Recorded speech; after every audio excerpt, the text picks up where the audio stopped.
Puas dendam terbalaskan, Yanti foto ibunya setelah dibunuh bareng ayah. Tega membunuh ibunya, Lilis, dan anak kandungnya yang masih berusia 3 tahun. Yanti, warga kampung Cikadongdong, Desa Cibanteng, Kecamatan Sukaresmi, Kabupaten Cianjur, Jawa Barat.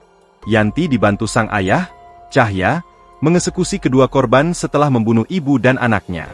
Setelah warga setempat digegerkan penemuan tengkorak manusia di aliran irigasi, kasus ini terungkap. Yanti menghabisi nyawa ibu kandungnya dengan cara dicekik.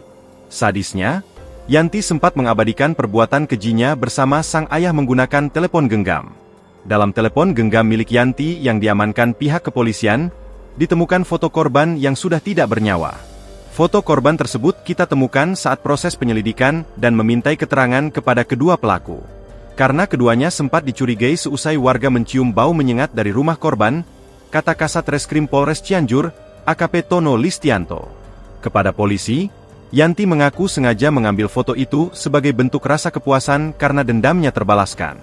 Saat dibunuh, Lilis diketahui dalam kondisi sakit.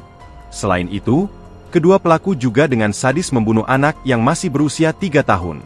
Adapun alasan Yanti tega membunuh anak kandungnya lantaran takut perbuatan kejinya terbongkar. Atas perbuatannya, kedua pelaku dijerat pasal 44 Undang-Undang Nomor 23 2004 tentang penghapusan KDRT subsidiar pasal 80 Undang-Undang Nomor 35 2014 tentang perlindungan anak dan pasal 340 KUH Pidana. Ayah dan anak itu terancam hukuman pidana mati, penjara seumur hidup, atau penjara selama 20 tahun. Download Tribun X sekarang, menghadirkan lokal menjadi Indonesia.